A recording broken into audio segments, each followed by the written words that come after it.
बिस्मिल्लाहिर्रहमानिर्रहीम। अस्सलाम वालेकुम। क्या हाल है आप सबका? उम्मीद करती हूँ कि सब ठीक ठाक होंगे, खैरियत से होंगे और अल्लाह ताला सबको खैरियत से रखे, खुश रखे, आबाद रखे। आज की वीडियो स्टार्ट कर रही हूँ। अगर वीडियो पसंद आए तो प्लीज़ वीडियो को लाइक ज़रूर कर दिया करें, और जो लोग वीडियो को देख रहे हैं लेकिन चैनल को अभी तक सब्सक्राइब नहीं किया तो चैनल को भी सब्सक्राइब कर लें। तो बस फिर आज की वीडियो को स्टार्ट कर लेते हैं। अच्छा जी, यहाँ मैं अभी आई थी किचन में और बना क्या रही हूँ मैं, आज बड़ी ज़बरदस्त सी गार्लिक ब्रेड बना रही हूँ। बेकिंग काफ़ी दिन हो गए नहीं की, और गार्लिक ब्रेड की सैंडविचेस बना रही हूँ। तो सबसे पहले मैंने चूल्हे पे पानी रख दिया है, क्योंकि आजकल सर्दियाँ, डो राइस करने के लिए थोड़ा सा ना नीम गर्म पानी से ज़रा ज़्यादा पानी को गर्म लेना होता है। मतलब इतना ज़्यादा गर्म पानी भी ना हो कि वो बिल्कुल यीस्ट जो है वो इतना हाई टेम्परेचर पे तो वो डीएक्टिवेट हो जाता है, लेकिन थोड़ा गर्म, पहले जैसे हम गर्मियों में या दरमियाने मौसम में हल्के से पानी से भी ना फ़ौरन से राइज़ हो जाती है डो।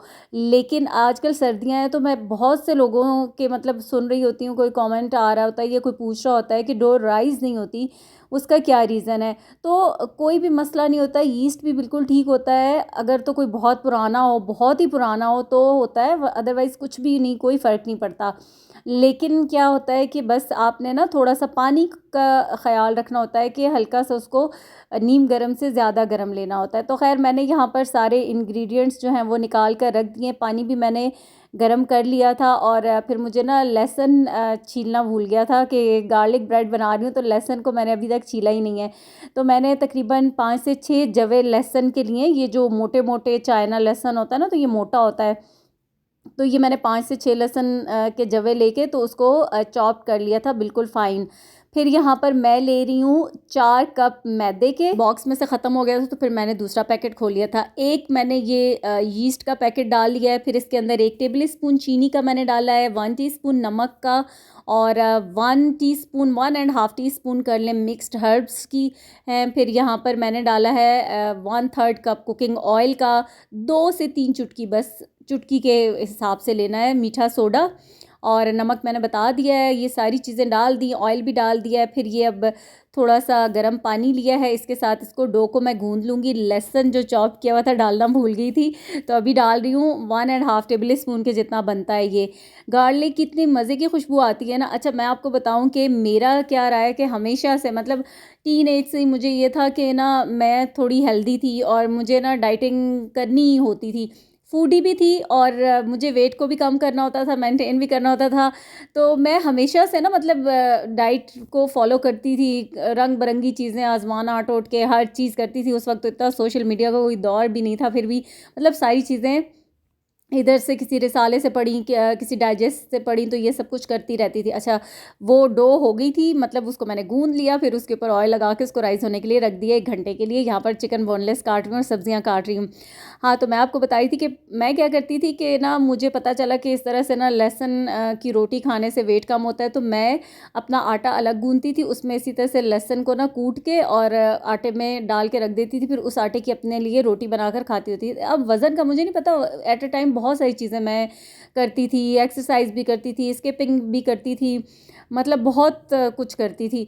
तो वो गार्लिक वाली रोटी खाने की मुझे इतनी आदत हो गई थी और इतनी मज़े की लगती थी ना, मतलब नाश्ते में मैं पराठा नहीं खाती थी, वो गार्लिक वाली रोटी होती थी जो तवे पे रोटी हम बनाते हैं, बेकिंग वाली नहीं, तो वो मैं खाती थी। और इसी तरह से दोपहर में भी, रात में भी, तो बस अपना वो आटा अलग से गूंथती थी और बहुत मज़े की लगती थी वो रोटी।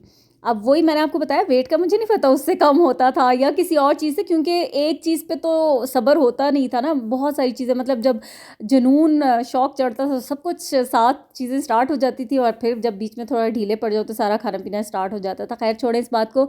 अभी जो चिकन है ना, इसको मैंने स्ट्रिप्स में काट लिया, फिर मैंने ऑयल डाला है, फिर इसके अंदर चिकन डाल दिया। अब जो मसाले, 1/2 टेबल स्पून पेपरिका डाला है, 1 टीस्पून मिक्स्ड हर्ब्स डाली हैं, 1/2 टीस्पून के जितना नमक, या टेस्ट के अकॉर्डिंग टेस्ट कर लीजिएगा, क्योंकि बाद में वेजिटेबल भी जाती हैं तो फिर थोड़ा सा नमक जो है ना वो कम ना हो, अच्छा मज़ेदार सा फ्लेवरफुल हो।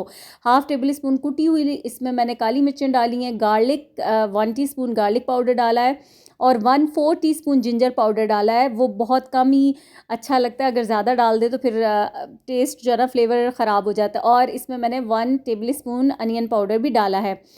सारी चीज़ें मसाले डाल के फिर इसको मैंने अच्छा सा मिक्स किया और चिकन गल भी गया, पानी भी ड्राई हो गया। तो मैंने शिमला मिर्चें काटी थी 2 और एक लार्ज साइज़ का प्याज था, वो भी इसके अंदर डाल दिया है और इसको भी अच्छे से स्टर फ्राई कर लिया है। तकरीबन 2 से 3 मिनट तेज़ आंच पे तो कुक हो गया है। अच्छा, ये डो मैंने 1 घंटे के लिए रखी है और 1 घंटे में इतनी राइस होगी और बस मुझे इतनी ही चाहिए, क्योंकि अभी मैं इसको ब्रेड बनाऊंगी। जब इसके पेड़े बनाऊंगी तो फिर 1 घंटा या आधा घंटा इसको मैं मज़ीद रेस्ट दूंगी। तो बस फिर अभी जो पहला स्टेप था ना, उसमें 1 ही घंटा इसको मैंने राइस होने के लिए रखा। फिर इस तरह से इक्वल साइज़ के पेड़े लेके थोड़ा सा बस इसको ज़रा ओवल शेप में पेड़े को कर लेना है और इस तरीके से बस फिर ये सारे बना के तो मैंने ओवन की जो ट्रे है उसको ग्रीस कर लिया, उसके अंदर ये सारी ब्रेड रख दी है और अब इसको मैं ढाँप कर 1 घंटे के लिए या आधे घंटे के लिए इसको छोड़ दूँगी। मतलब जितना टाइम है, अगर 1 घंटे का टाइम भी दें तो भी ठीक है, आधे घंटे में भी इनफ है।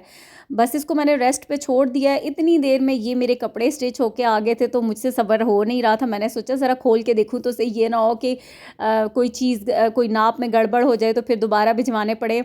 तो खैर यहाँ पर अभी मैं कपड़े ही निकाल के देख रही थी। हैं तो सिंपल ही स्टिच करवाए। सर्दियों में आपको पता है कि जो घर में पहनने के लिए जो कपड़े हों उनमें अगर आप कुछ ज़्यादा स्टाइलिंग या कुछ डिज़ाइनिंग करवाएं तो एक तो ऊपर जर्सी स्वेटर वगैरह पहनते हैं, शॉल्स लेते हैं तो वो वैसे ही कोई डिज़ाइन नज़र आता ही नहीं। हाँ, बाहर पहनने वाले कपड़े हों थोड़ा सा उनका कुछ होता है कि कोई डिज़ाइन, वो भी जो मतलब दामन वगैरह पे कोई लेसेस वगैरह उस तरह से बस ये है कि कट्स कपड़ों के अच्छे होने चाहिए, पहने हुए अच्छे हों तो बस उतना ही अच्छा लगता है। क्योंकि अगर कोई बहुत ज़्यादा डिज़ाइनिंग, मेरा तो ये होता है कि अगर बाजुओं पे या कुछ तो फिर वो जब स्वेटर पहनते वक्त इतनी कोई बंदा इरिटेट होता है ना, क्योंकि सर्दी बहुत है और आजकल ये कोई दूसरा दिन मुझे लग रहा है सर्दी कम हो गई है, वैसे सर्दी बहुत ज़्यादा थी।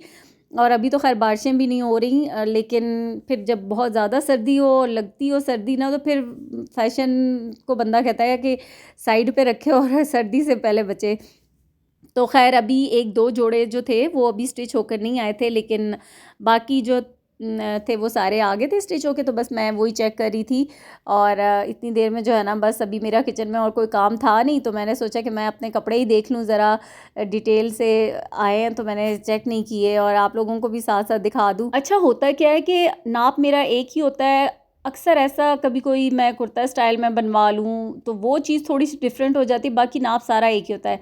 लेकिन फिर भी मेरा ख्याल है कपड़े कपड़े में फ़र्क होता है या क्या होता है कि कुछ ना डिफरेंस आ ही जाता है नाप के अंदर। सेम वही चीज़ें बताई जाती हैं, फिर भी उसके बावजूद थोड़ा सा कुछ ना कुछ चेंजिंग लुक में कुछ ना कुछ चेंज होता ही है। अच्छा, मैं जितने भी लोगों से कपड़े स्टिच करवाती हूँ ना, मतलब डिफरेंट टाइम में डिफरेंट लोगों से, तो ये होता है मेरा कि जब तक कोई बहुत बड़ा फॉल्ट ना हो तो तब तक छोटी मोटी अगर कोई चीज़ हो जाती है तो मैं इतना ज़्यादा उस पर मतलब बोलती नहीं हूँ कि बस ठीक है, हो गया।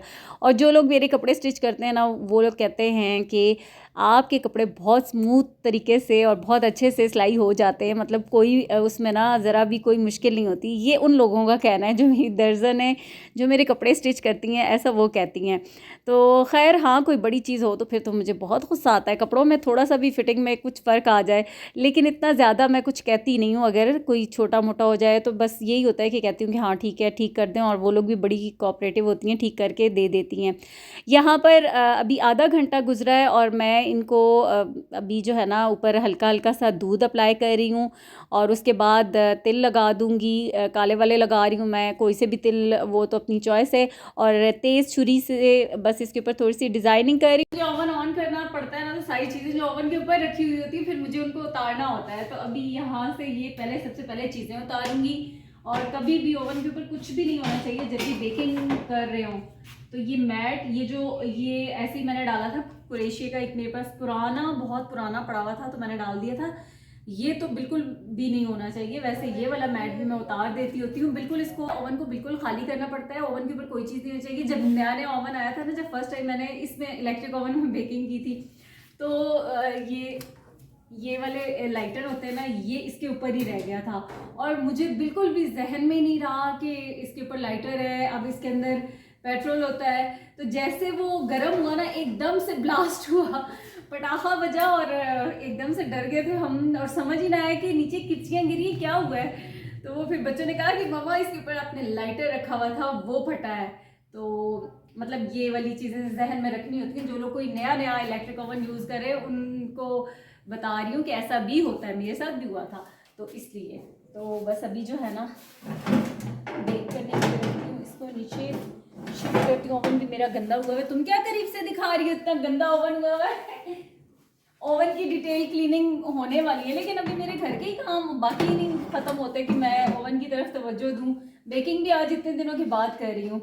इसको अभी मैं ऑन करती हूँ।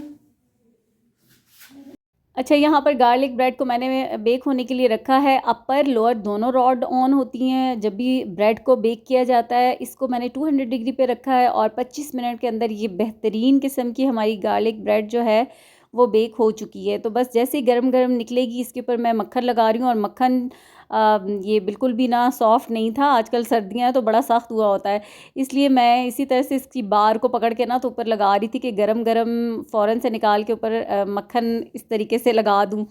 अच्छा, यहाँ पर ये देखें इसकी कितनी ज़बरदस्त, मतलब इसकी शक्ल आप देखें, खूबसूरती चेक करें। और मैं आपको दिखा रही हूँ कि नीचे से भी और ऊपर से भी कि कितना अच्छे से ये बेक हो चुकी है। अभी गरम है, लेकिन मैं इसको अभी कट लगा रही हूँ। थोड़ा सा गरम चीज़ जो होती है ना वो बहुत सॉफ्ट होती है, तो आप ज़रा ठंडा करके भी उसको कर सकते हैं। लेकिन मुझे चूँकि अभी बच्चों को खाना देना था और देर हो रही थी, तो इसलिए मैंने थोड़ा सा जल्दी जल्दी काम करना है। और जो फिलिंग तैयार की थी वो इसके ऊपर अच्छे से, मतलब हैवी फिलिंग होनी चाहिए, सही भर भर के। ऐसा नहीं कि वो बिल्कुल खाली खाली ना हो। तो इसके ऊपर देख सकते हैं आप कि मैंने काफ़ी ज़्यादा फिलिंग डाली है। और इस तरीके से इसी बेकिंग ट्रे के अंदर ही मैं इनको रख दूँगी। ऊपर ये जो बर्गर चीज़ स्लाइसेस हैं वो मैंने लगा दिए हैं, और एक स्लाइस को मैंने 2 पार्ट्स में करके तो लगा दिया है। आप चाहें तो ज़्यादा चीज़ भी लगा सकते हैं। बहुत मज़े का चीज़ी जो फ्लेवर आता है ना, तो वो तो बहुत मज़े का लगता है। इंग्रेडिएंट्स को फॉलो करके आप रेसिपी को फॉलो कीजिएगा, इंशाल्लाह बहुत मज़े की बनेगी। और साथ इसके चाय बनाएं, चाय के साथ खाएं तो मज़ा आता है। खैर, अभी यहाँ पर सारी मैंने तैयार कर ली है और इसको अभी दोबारा से ओवन में सिर्फ मैं 10 मिनट के लिए अपर रॉड को ऑन करके रखूँगी, क्योंकि मुझे सिर्फ ये जो चीज़ है ना इसको ऊपर से मेल्ट करना है बस। और ये देखें, ये चीज़ मेल्ट हो चुकी है, तैयार हो गए हैं हमारे ये जो गार्लिक ब्रेड सैंडविचेस हैं। बस अब इसको मैं निकालती हूँ बाहर। और इसको मैंने तकरीबन बस इतना ही टाइम दिया था, 5-7 मिनट होंगे। अब टाइम भी मैंने जहन में रखा ही नहीं है, देखा ही नहीं है, क्योंकि बस चीज़ को मेल्ट करना था, ठीक है। और टेम्परेचर वही था, 200 डिग्री था। और ये इतनी ज़बरदस्त बनकर तैयार हो गई, ये इतनी मज़े की खुशबू आ रही है।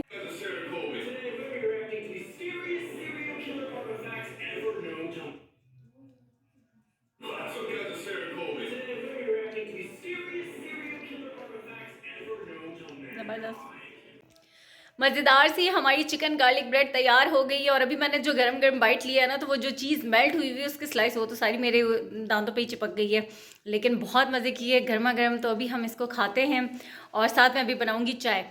आप लोग भी ज़रूर ट्राई कीजिएगा और मुझे बताइएगा कि आज की रेसिपी आपको कैसी लगी।